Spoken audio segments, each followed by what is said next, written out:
Thursday Thunder. Adrian. Yeah. This episode is brought to you by Australian Muscle and Australian Muscle the Gym. How are you? I'm very well. On this Thursday, the 21st of March already. Holy crap. Yep. We are now officially just about 1/4 of the year through. Yep. It's crazy. It is. It goes too quick. It's crazy. We finished Mad March in Adelaide and we survived. Did you Yep. go to any fringe shows? No, I can't stand the fringe. Really? I just don't like it. I usually go I for must food. admit, I didn't go either. I go to those things for the food, but Yeah. that's it. Yeah. Yeah. So, what's been happening this week? Well, the Arnold Classic Australia was on. Yeah, that's Yeah. finished now. It's all done and dusted, and my news feed is now no longer full of Arnold Classic spam, Nope. which it was all weekend. Yep. So quickly, just touching on the Arnold Classic. So we had the pro show was on Saturday night, and we had William Bonac, Cedric McMillan, Rolly Winkler, Josh Lenarnowitz, and Luke Sandow were in the top 5.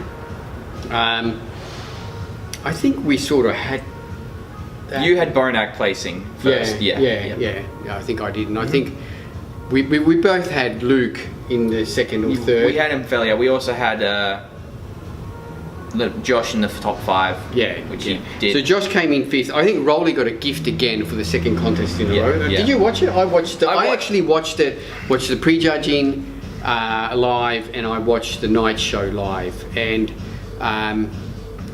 they had him really in about 4th or 5th place, and then slowly they kept bringing him in and moving Josh out. And I thought they're going to put this guy in 3rd place, and he was off.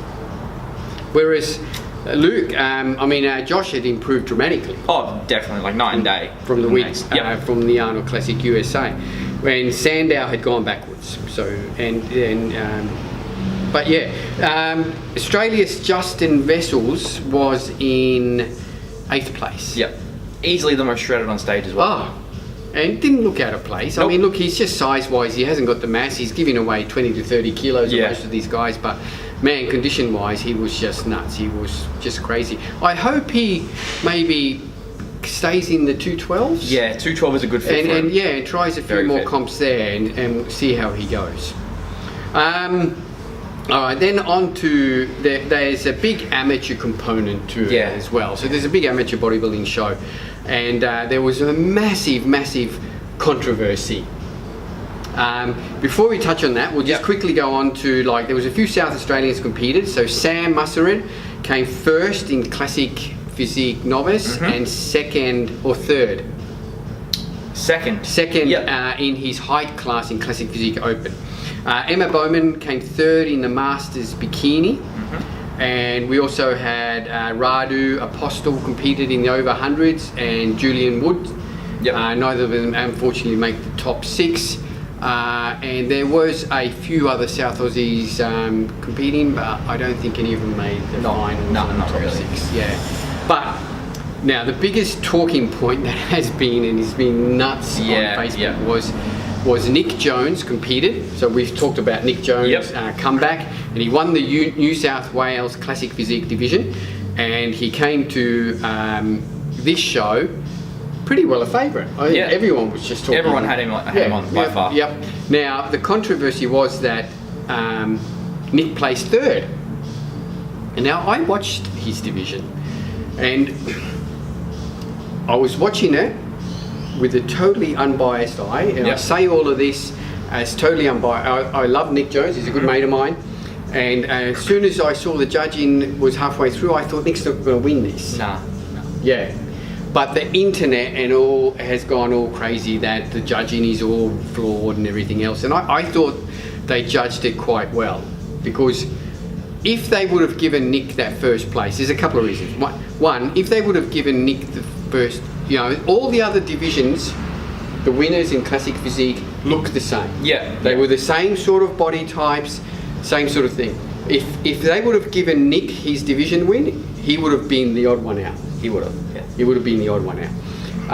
And I say that because Nick put on stage a phenomenal physique that most probably would have placed top 3, if not won the under-90s bodybuilding division. Easily. And I think that's what the issue is. The judges saw him as a bodybuilder. Yeah, not as a classic physique competitor. Now, the issue arises is because pretty well 90% of the people don't even understand what classic physique is. Yeah. And I think the IFBB is a little bit to blame with their ruling on classic physique, in that it really is just a weight division. It is. If you're a certain height, you need to be a certain weight, and then you can go into classic physique. It doesn't matter what your physique looks like, you know. But what they're judging on is the proportions. They're judging on the classic proportions, you know, of the 80s and the 90s, the Frank Zane type physiques, tiny wasp waists, nice flaring lats, broad shoulders, you know. But yeah, especially that tiny tight waist, I think is critical in classic physique. And unfortunately, Nick is a bit blocky, you know. And again, I'm not having a go at Nick. It's just the way his physique is, and I think that's the reason the judges saw it the way it was, and how I would have seen it as well. And his feedback was he was too hard, too grainy, too... Yeah, but I think people took that in the wrong way as well. They took that in the context of, oh, you need to be smooth in classic physique and fat. No, you don't. But I think the physique that Nick presented in line with his condition was one of an open class bodybuilder. Yeah.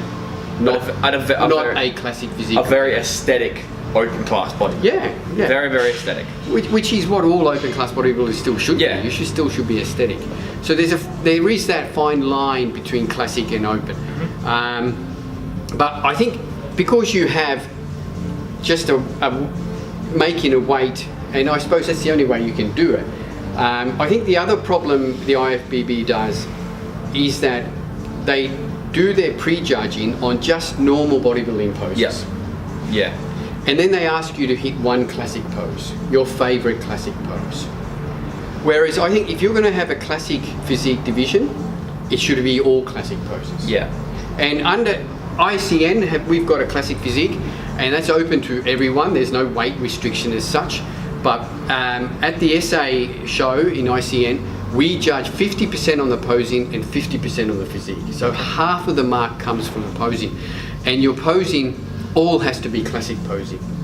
And the head judge will actually call out the poses as a, you know, classic front bicep pose. Yeah. Classic rear bicep pose. Classic side chest pose. So the emphasis on classic is constantly. Yep.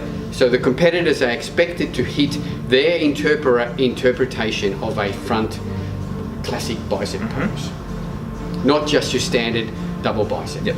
Okay. Which is what the IFBB do, and I think because that doesn't, the way they do it, it doesn't really differentiate themselves from a normal bodybuilding division. No, it doesn't. It's just you're putting a different. You're just wearing a little bit different trunks, and you're hitting one classic pose. That's the only difference. Yeah. So I think that hopefully that sort of explains. That's my interpretation of how I saw it, and a lot of people saw it that way too. And unfortunately, for Nick, he was a little bit the odd one out. Yeah. He was in a different class, quite literally. Yeah. Look, if he would have gone into the Masters, which he's able to do, Masters bodybuilding, he would have smashed that. Yeah. And if he would have gone into the under 90s, I would say definitely top 3. If not even pushing for the title. Speaking of Masters. Yeah. And speaking of Masters, exactly right. Good segue. Thank you. Our very own, Jason Bednar's, manager of Salisbury, he finished unanimous winner in the Masters. Yep. I watched that, and he was like just miles ahead. He beat guys weighing like 35 kilos heavier. I saw the photo. He's in the middle like this, and the other guy's just like towering over him. Yeah, but Jason brought in a level of conditioning that very rarely most people don't even emulate. You can put Jason's condition on par with Justin. Yeah. This grainy, freaky, paper skin thin condition. And he then went on to the under 80s and finished in the top 6, which was his goal. Yeah. I saw the photo that Lee put on Facebook of Jason at the end of it. He looked like he was about to drop dead. Yeah. I saw him like, whoa, he looks sickly. But yeah, that's what you go through, I guess. That's right. Yeah. Yeah. So well done to our Jason. He looked phenomenal, and he's going on to compete in just over a week's time at the Adelaide Fitness Expo. That'd be good. Yeah. We should go. So the Adelaide Fitness Expo, just quickly, we'll touch on that. So we've got our own Fitness Expo, which is on the 30th and the 31st of March. Yep. 2 weeks from now. Yeah. A week from a week. A week from this weekend. Oh yeah. Yes. Okay. Yeah. Yeah. So there is a bodybuilding contest there. There is powerlifting comps. There's strongman, everything. But so go and check it out. You know, the bodybuilding's on Saturday. If you go on to just online to Adelaide Fitness Expo, you'll find an order of events and things like that. So the bodybuilding is on Saturday, and then there's all other events all the time. There's all sorts of exhibitors and everything. I might go down on Sunday and have a look. So if you want to tag along, we'll go and have a look and see what it's all about and what's happening. So that's on the 30th and the 31st. So I think the last fitness expo I went to was the first one.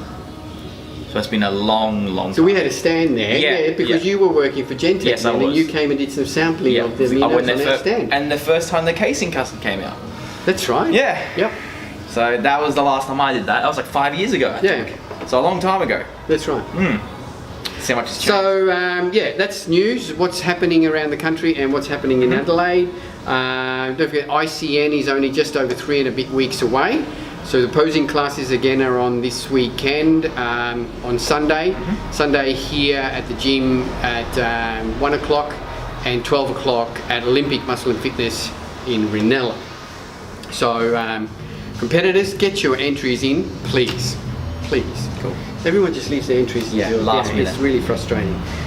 So get your entries in now. It's shaping up to be a good show. We've already hit 50 plus competitors. Wow, okay. Yeah. That was quick. So it should be pretty cool.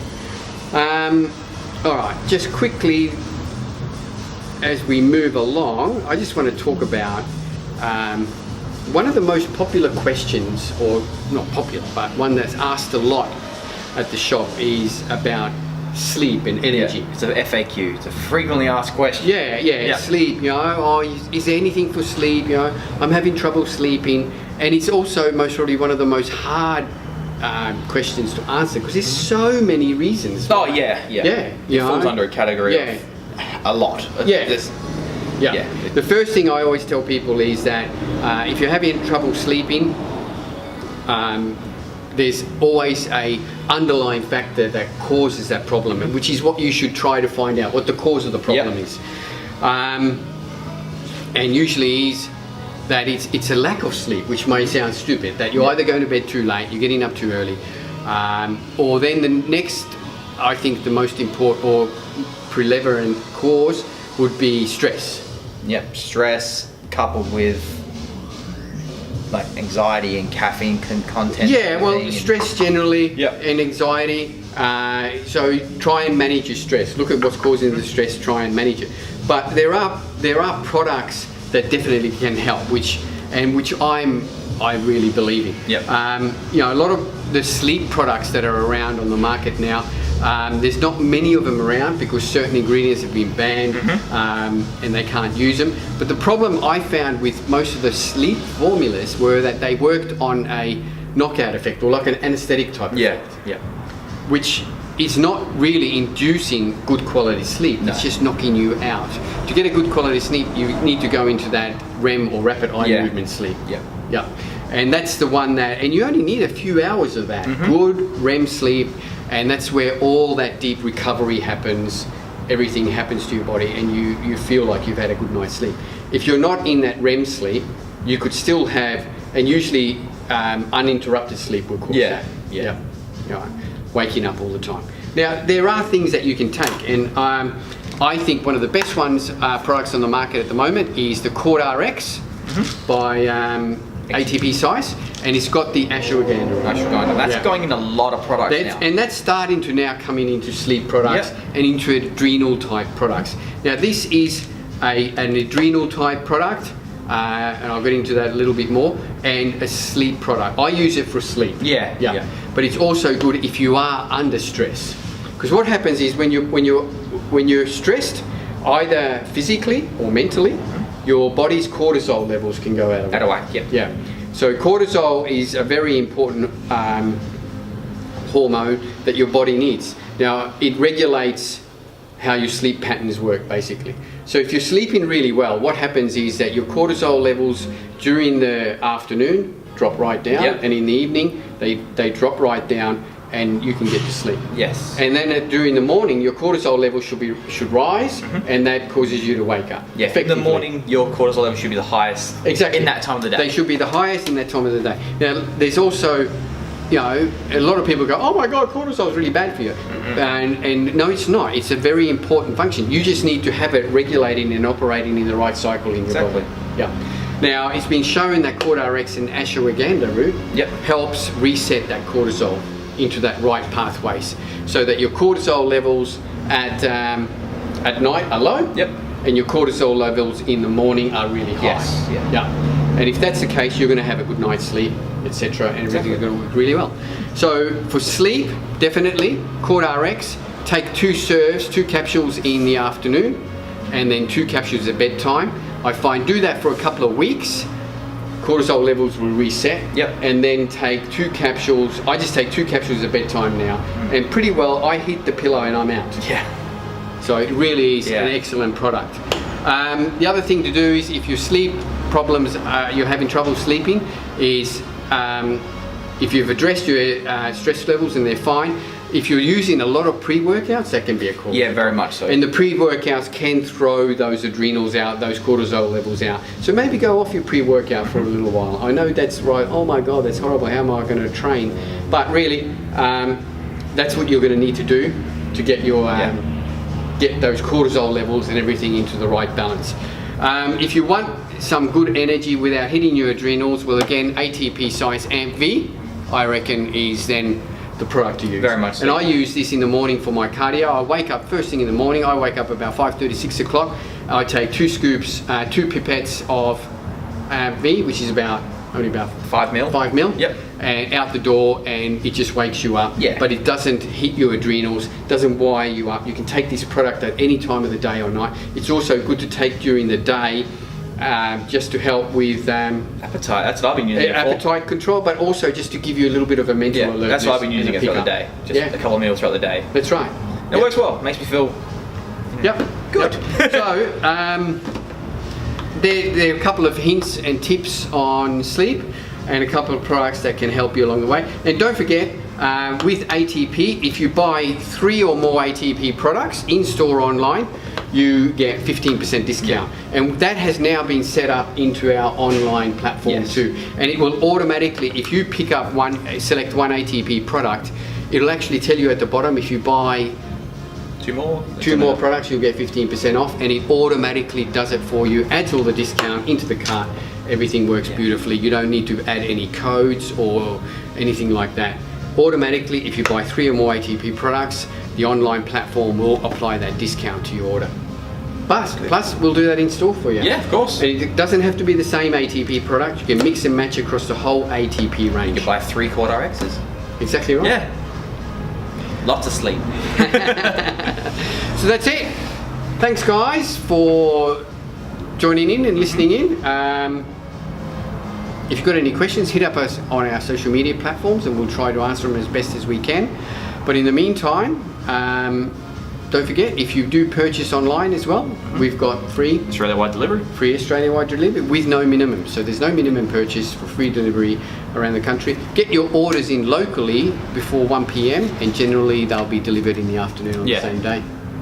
Thanks, guys. This episode, like always, is brought to you by Australian Muscle and Australian Muscle the Gym. Check us out online at australianmuscle.com.au.